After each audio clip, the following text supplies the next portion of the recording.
होली मनाती हो, दीपावली, रक्षाबंधन, गड़बड़ा चौथ, करवा चौथ मनाती हो ना? ठीक है, ठीक है। वैसे आज अभी जो मैं बताने वाली हूँ ये आप लोगों के लिए कम है, लेकिन हमारे सामने वालों के लिए कुछ ज्यादा है। क्योंकि आप लोग अगर त्योहार मनाने के लिए मना भी करते हो ना आप लोग, तो ये तुरंत रूठ के मायके चली जाती। समस्या इनकी है, आपको नहीं समझाना, आप तो पहले से ही इन्हें समझाते, लेकिन ये मानने के लिए तैयार नहीं है। जरा सुनो और समझो, चिंतन करो, और जब हम बुलवाएं तो आप हमें जवाब देना, बोलना, ठीक है ना? आप होली मनाते हैं, आपके यहाँ होली गांव के अंदर नहीं रखी जाती होगी, होली आपके गांव के बाहर रखी जाती होगी। कहाँ रखी जाती? इतने, ठीक है, रखी जाती हमेशा गांव के बाहर रखी जाती है होली, ठीक है ना? पहली बात तो यह है कि गांव के बाहर होली क्यों रखी जाती, गांव के भीतर क्यों नहीं रखी जाती? आप लोग अच्छे से सुनो शांति से और समझना, अच्छी लगे तो मान जाना और ना अच्छी लगे तो कोई जरूरी नहीं है, कोई थोपने वाली चीज नहीं है। वैसे हमसे पहले कई लोगों ने बताया भी होगा, लेकिन उनकी बात मानने के लिए तैयार नहीं। हो सकता है कि मेरी बात मान लो आप लोग, ठीक है ना? त्योहार, हम लोग जो बुद्धिजीवी लोग होते, जो अम्बेडकरवादी लोग होते, हम लोग त्योहार कभी नहीं मनाते हैं। त्योहार का संधि विच्छेद जब करेंगे तो त्यो धन हार बराबर त्योहार। त्यो का मतलब होता है तुम्हारी, त्यो का मतलब होता है तुम्हारी, आपकी, और हार का मतलब होता है पराजय। जब जब आपकी हमारी हार हुई तब तक कुछ शत्रु चालाक लोगों ने क्या बना दिया? त्योहार बना दिया, मतलब तुम्हारी हार। जब हम कभी किसी से कुछ युद्ध करते, लड़ाई करते, कोई काम होता, हम जश्न हारने का मनाते या जश्न जीतने का मनाते? खुशी। हारने की कितने लोगों को खुशी होती है? हारने की। अरे जैसे हमने कोई एग्जाम दिया और हम फेल हो गए, तो फेल होने की कितने बच्चे खुशी मनाते हैं? फेल की खुशी मनाते हो क्या? तो काय की खुशी मनाते हैं? पास की मनाते हो ना? ऐसे ही हम लोग क्या करते हैं, हमें जश्न मनाना चाहिए जीत का, हमें खुशी मनानी चाहिए, पूरी पकवान बनाने चाहिए कि जिस समय हमारे महापुरुषों की जीत हुई थी। लेकिन हम लोग जश्न काय का मनाते? जीत के नहीं, हार। हम लोग हार का जश्न मनाते हैं। अब ये जो होली वाला त्योहार है, ये होली बाहर क्यों रखी जाती, मैं आपको थोड़े से समय में बता दूं, उसके बाद मैं कथा सुनाऊंगी आपको। ये होली हर जगह मनाई जाती, लेकिन जिसे पता है वो होली नहीं मनाता, ठीक है ना? उसे लोग जो नहीं मनाता वो गांव में लोगों का बुरा भी हो जाता है। आप लोगों में से भी इतने बूढ़े बुजुर्ग लोग कुछ ऐसे होंगे जो लोग होली नहीं मनाते, तो जो और होली खेलने वाले लोग होंगे उनकी नजरों में आप बिल्कुल बेकार साबित होंगे। जो कहेंगे अरे वो तो बड़ा घमंडी आदमी है, वो तो रंग डालने के लिए भी मना करता। लेकिन सुनिए कि वो अगला इंसान मना क्यों करता है और क्यों नहीं करता है। होली के जितना घिनौना त्योहार कोई नहीं है, होली के जितना घिनौना त्योहार कोई नहीं है। अब जरा सुनिए कि इधर ये आपका जिला है मैनपुरी, ठीक है ना? जब हम कभी उधर कानपुर से आते हैं तो कानपुर के बाद पड़ता है कन्नौज जिला, और कन्नौज के आगे जब जाएंगे सीतापुर साइड तो कन्नौज के बाद पड़ता है हरदोई जिला। हरदोई, उस हरदोई जिले में हरदोई को बसाने वाले एक राजा थे जिनका नाम था हिरण्यकश्यप। हरदोई के राजा हिरण्यकश्यप, कोई भी बात ना करे और कोई ज्यादा इधर उधर चकमकाए ना। हरदोई के राजा हिरण्यकश्यप, और हिरण्यकश्यप जो है वो हमारे आपके बहुजन समाज के ही थे, भगवान बुद्ध के अनुयायी थे, धम्म को मानने वाले थे। जो हरदोई के हिरण्यकश्यप क्या है कि हिरण्यकश्यप की एक बहन थी। हिरण्यकश्यप की, अब जिसने सुना होगा ना उन्हें मतलब अपने आप आगे तक की बात समझ में आने लगेगी। हरदोई के राजा हिरण्यकश्यप की एक बहन थी जिनका नाम था होलिका। हरदोई के राजा हिरण्यकश्यप की एक बहन थी जिनका नाम था होलिका, और हिरण्यकश्यप की ग्रहणी की कोख से एक बच्चे का जन्म हुआ था जिसका नाम था प्रहलाद। जो आप लोग कोई कभी गाना गाते तो कहते कनुआ मैंने बुलायो नहीं आयो हैं, द्रौपदी का तेरी बुआ लगते है, और प्रहलाद का तेरो जनक भूपा लगा जनका लगे, है ना, कि खम्मे से जनका बंदवायो काना मैंने बुलायो नहीं। ये वही वाले प्रहलाद की मैं बात कर रही हूँ। आप लोग जो जिस गाने में फिट करते हैं प्रहलाद को, तो प्रहलाद क्या है कि प्रहलाद हिरण्यकश्यप का अकेला बेटा है, छोटा बेटा है। बहन का नाम है होलिका, हिरण्यकश्यप की बहन की नाम होलिका। अब हुआ क्या कि प्रहलाद की शिक्षा दीक्षा दिलवाने के लिए हिरण्यकश्यप ने एक सेवक को बुलाया और कहा कि जाओ और मेरे बच्चे का दाखिला करवा दो जाके। दाखिला हुआ, लेकिन समस्या इस बात की थी कि हमेशा विचारों की लड़ाई होती है, विचारों की। अब विचारों की लड़ाई ये हुई कि हिरण्यकश्यप जो है पिता बुद्ध को मानने वाले हैं, लेकिन उनका जो बेटा है प्रहलाद का दाखिला जो हुआ, प्रहलाद का दाखिला हुआ राम को मानने वालों के स्कूल में। अब बेटे का दाखिला राम को मानने वाले स्कूल में, लेकिन पिता किसे मानने वाले? भोले लोगों, प्रहलाद का दाखिला जो है, प्रहलाद का दाखिला हो गया ढोंगी पाखंडियों में, मतलब राम को मानने वाले स्कूल में, गुरुकुल में। पिता किसे मानने वाले? पिता बुद्ध को मानने वाले, लेकिन उनके बेटे का दाखिला कहाँ हो गया? राम को मानने वाले गुरुकुल में। पहले स्कूल तो होते नहीं थे, पहले गुरुकुल होते थे, अब गुरुकुल में दाखिला हो गया। बच्चा कोरा कागज होता है, बच्चे को जैसी शिक्षा दिलवाओगे बच्चे वैसे ही बनेंगे। अब बच्चे को वहां के टीचरों ने राम कहना सिखा दिया, राम लिखना बोलना पढ़ना सीख, जो भी कोई भी काम करता तो वो राम के बिना कोई काम नहीं करता। हर काम में राम।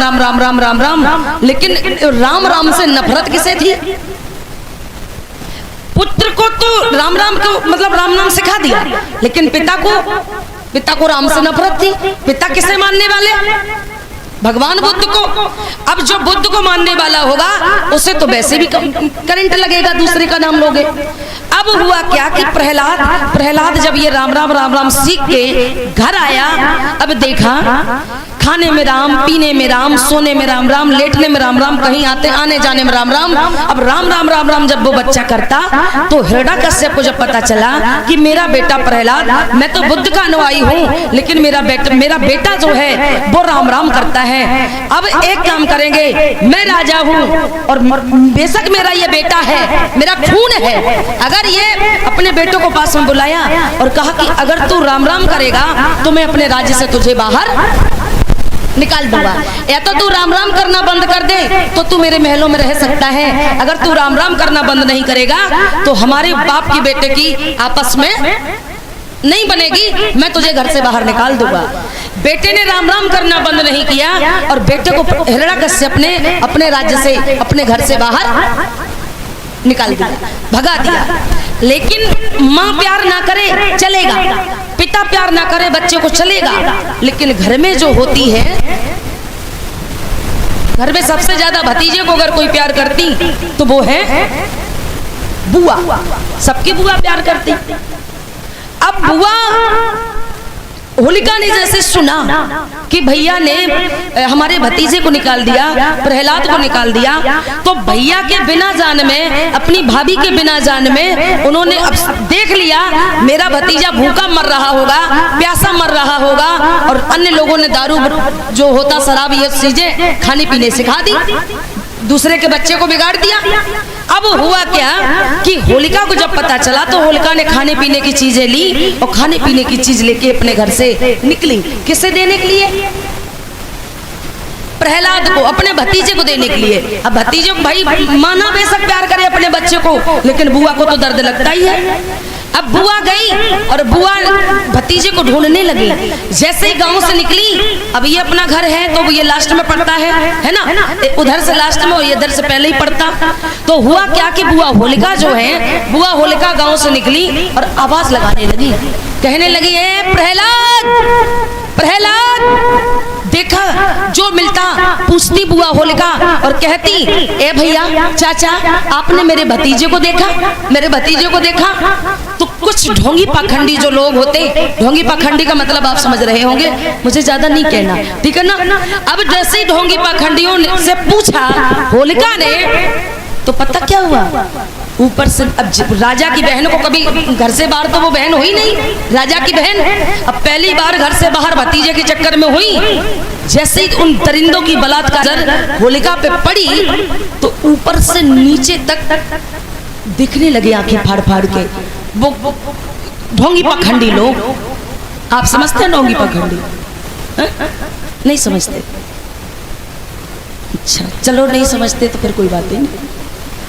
ढोंगी पाखंडियों की जैसे ही नजर पड़ी, ऊपर से नीचे तक देख रहे, क्या करें क्या ना करें। अब मन में एक विचार आया, दूसरे की बहन को देख के उन ढोंगियों के मन में एक विचार आया कि क्यों ना इस लड़की के साथ में, राजा की बहन के साथ में हमें कुछ समय बिताने के लिए मिल जाए, क्योंकि ये सुंदर है और इसके साथ में अगर हम समय बिता ले अच्छा रहेगा। हुआ क्या कि बुआ होलिका जैसे ही वो मुझसे पूछती तो वो विचार करने लगा, अगर हम प्रहलाद को, हमने देखा तो है ही नहीं, प्रहलाद को नहीं देखा, लेकिन हम ये झूठी कह देंगे कि गांव की तरफ वो गया, तो गांव में अगर ये बुआ होलिका जाएगी तो इसे हम पकड़ नहीं पाएंगे, इसके साथ बलात्कार नहीं कर पाएंगे। तो कह दिया, हाँ हाँ मैंने देखा देखा देखा। कहाँ गया? कह दिया कि वो प्रहलाद जो है वो इधर चला गया, गाँव के बाहर चला गया, गाँव के बाहर घूमता हुआ ऐसे नशे में इधर उधर चला गया। दूसरे को पूछा, दूसरे की भी ईमान बिगड़ गया, दूसरे ने भी कह दिया गांव के बाहर चला गया। तीसरे से पूछा, तीसरे ने भी कह दिया गांव के बाहर चला गया। ऐसे 3 4 5 लोगों से जब पूछा ना होलिका ने, तो 3 4 5 लोगों ने गांव की तरफ ना बता के और कह दिया कि तुम्हारा जो भतीजा है वो गांव के बाहर, वो जंगल की तरफ निकल गया। झूठ कह दिया। अब वो जंगल की तरफ बुआ होलिका जैसे ही ढूंढने के लिए निकली, गांव के बाहर निकली। लोगों, अब गांव के बाहर जब कभी जाओगे तो गांव के बाहर सुरक्षा ऐसे नहीं हो पाएगी। आपकी इज्जत अगर लुटेगी तो गांव के लोग जो वहां तक जाएंगे तब तक वो पूरा काम हो चुका होगा। बुआ होलिका गांव के बाहर गई, तब तक वो 4 5 दरिंदे जिनसे उन्होंने पूछा था कि आपने मेरे भतीजे को देखा क्या, वही दरिंदे गांव के बाहर थे होलिका के पीछे। और जैसे ही गांव के बाहर गई तो पीछे से जाके उन बलात्कारियों ने, उन ढोंगियों ने, उन पाखंडियों ने बुआ होलिका को जाके पीछे से क्या कर लिया, दबोच लिया, पकड़ लिया। और धीरे धीरे धीरे धीरे भतीजे को ढूंढते ढूंढते शाम हो गई थी ना, सोचा कि अब शाम हो गई, अब हम इसके साथ में कुछ गलत कर पाएंगे, क्योंकि रात में तो ज्यादा दिखता ही नहीं है। दरिंदों ने पकड़ लिया, धीरे धीरे शाम हो गई। अब हुआ क्या कि रात हो गई। अब बारी बारी से बुआ होलिका के साथ में, एक राजा की बहन के साथ में वो दरिंदे बलात्कार करने लगे। रात में बलात्कार करने लगे, बारी बारी से बलात्कार किया, खून खच्चर किया। और धीरे धीरे पता क्या हुआ, धीरे धीरे पूरी रात बीत गई। अब सुबह आके पता कितने बज गए, 4। अब जैसे ही 4 बजते तो गांव में आदत होती है लोगों की दिशा मैदान के लिए खेतों में जाना। अरे कोई दिशा मैदान के लिए आने लगे हैं तो कोई पकड़ लेगा तो क्या कहेगा। बुआ होलिका के साथ बलात्कार किया, गंदा काम किया उन ढोंगियों ने, उन पाखंडियों ने। और बुआ होलिका जो है, सारे कपड़े बुआ होलिका के फाड़ डाले, इज्जत को तार-तार कर दिया, सब कुछ नोच डाला। अब बुआ होलिका न तो मरी है और न बुआ होलिका जिंदा है, बुआ होलिका बीच की है। क्या वो बेहोश पड़ी है, थोड़ी बहुत डरमराती तो है। बुआ होलिका की मरने में कोई कसर नहीं है, खून खच्चर कर डाला, बलात्कार करके ये सब कुछ गंदा काम किया और बुआ होलिका बेहोश पड़ी है। लेकिन बुआ होलिका मरी नहीं। सुबह की जैसे ही 4 बजे सोचा, अगर ये ऐसे ही खून खच्चर की हालत में अगर ये इसे होश आ गया और ये होश आने के बाद अगर अपने घर चली गई और इसने अपने भाई को हिरण्याकश्यप को बता दिया, तो हिरण्याकश्यप हम लोगों को पता चल गया कि हमने बलात्कार किया, तो फिर हिरण्याकश्यप मुझे मार डालेगा। एक काम करो, रहे बांसना बजे बांसुरी, रहे बांसना बजे बांसुरी। इस जिंदा लड़की पहले तो ये गलत काम कर ही लिया, अब एक काम करो कि थोड़ी बहुत जान बची है तो इसे आग जला के इसे जिंदा जला दो, और जब इसे जला दोगे, फूंक दोगे, तो फिर कोई भी चीज साबित नहीं हो पाएगी, तो हम पकड़े नहीं जाएंगे। अब बुआ होलिका तो बेहोशी की हालत में पड़ी है और रात भर गलत काम किया, बलात्कार किया ढोंगियों ने, और उसके बाद में गए, और वो महीना कोई और नहीं बल्कि ये मार्च का ही महीना। अभी होली आने वाली है मार्च को ही, मार्च में आती होली, कितनी तारीख की है होली? मतलब जितनी जो भी तारीख की हो, मार्च के महीने में जो होली पड़ती लोगों, मार्च के महीने में लोगों की जो फसलें होती वो अप्रैल में करते हैं, गेहूं में जो भी होते अप्रैल में, तो मार्च में ना तो ज्यादा हरी होती फसल और ना ज्यादा सूखी होती। अब जलाएं तो जलाएं कैसे? कुछ गए इधर उधर जो गंदे बंदे कपड़े होते ना, खेत से कपड़े ढूंढ लाए, कोई गया कंडे इधर उधर से बीन लाया, कोई गया लकड़ी लाया, और कोई गया जो अन्य लोगों की, हमारे आपके जैसे लोगों के गेहूं खड़े थे, हरे हरे गेहूं को नोच लाया, जौ को नोच लाया, गन्ने को नोच लाया, और ये सारी फसलों को नोच के उन्हें तो केवल आग लगानी है, उन्हें हरी सूखी से कोई लेना देना नहीं। अब वो सारी फसलों को नोच के लाए और उन्होंने कंडे लकड़ियां बोरी बोरा कपड़ों में आग लगाई, और जब वो घास फूस, ये गन्ने की पत्ती, गेहूं, जौ, जो भी ये सारी चीजें जब जलने लगी ना, तो जलती हुई आग में बुआ होलिका को पकड़ के उन दरिंदों ने क्या कर दिया? झोंक दिया, जिंदा लड़की को जला दिया, जिंदा बहन बेटी बुआ को जला दिया। और जलाने के बाद जब वो जल गई ना, ये जो गेहूं को जो सिस्टम है ना, जब भी कोई होली जलाते हो ना अपने घर में होली, तो ये गेहूं की बाली भी भूनते कि नहीं? गन्ना चाहे जीवन में कोई ना खाए, लेकिन उस दिन गन्ना खा लेंगे और गन्ने की पत्ती में आग लगाते कि नहीं? अब गन्ने की पत्ती की परंपरा, ये हरी फसलों की परंपरा, भूनने की परंपरा, ये तभी से बन गई। अब हुआ क्या, उन्होंने ये आग तो लगा दिया, और जब जल के बुआ होलिका क्या हो गई? राख। सोचा कि अगर राख भी पड़ी रहेगी तब भी हम पकड़े जाएंगे, हम तब भी पकड़े जाएंगे। चतुर चालाक लोगों ने राख को इधर उधर क्या कर दिया? फैला दिया। अब नगर में आए, सोचा कि अब जो गलत करेगा वो तो कांपेगा। अब जब नगर में आए ना, गांव में नगर में आए और कहने लगे क्या करें क्या ना करें, समझ में नहीं आता क्या करें क्या ना करें। अगर हिरण्यकश्यप को पता चल गया तो वो तो राजा है, और जिसकी बहन के साथ गलत होगा, भाई राजा ना हो भिखारी हो, फिर भी भाई बहन की रक्षा करेगा कि नहीं करेगा? करेगा ना। लोगों, आज धीरे धीरे धीरे धीरे ये बात जब हिरण्यकश्यप को पता चली कि मेरी बहन के साथ में इस तरीके से बलात्कार करके जला दिया गया, अब नगर में आए वो ढोंगी पाखंडी, और नगर में पता क्या कहने लगे? देखना, जो हिरण्यकश्यप की जो बहन है ना होलिका, हिरण्यकश्यप बुद्ध को मानने वाले, होलिका बुद्ध को मानने वाली, तो कह दिया जो प्रहलाद जो था ना, प्रहलाद वो किसे मानने वाला? जंगल में वो बुआ होलिका गई, और बुआ होलिका आग जल रही थी जंगल में, अपने भतीजों को लेके जलती आग में बैठ गई, और कई राम को मानने वाला प्रहलाद बच गया, और कई बुद्ध को मानने वाली होलिका वो आग में जल गई। तो कह दिया देखो राम में है शक्ति। लोगों, इसी को कहते हैं मनगढ़ंत कहानी। बुआ होलिका क्या जलती आग में अपने आप आग में बैठी थी क्या? प्रहलाद को लेके बैठी थी? प्रहलाद को लेके बैठी थी क्या? नहीं, प्रहलाद से यहाँ उनका कोई संबंध नहीं, वो केवल ढूंढने के लिए निकली थी लोगों। और इधर जब गांव में आए तो उन्होंने झूठी अफवाह फैलाई, और इसलिए झूठी अफवाह फैलाई कि मेरा नाम ना आ जाए, और कह दिया जंगल में आग जल रही थी तो बुआ होलिका अपने भतीजे को लेके आग में बैठ गई, तो बुआ होलिका जल गई, और प्रहलाद में राम की शक्ति थी, इसीलिए प्रहलाद क्या हो गया? बच गया। अब धीरे धीरे जब ये खबर हिरण्यकश्यप को पता चली तो हिरण्यकश्यप ने पता क्या किया?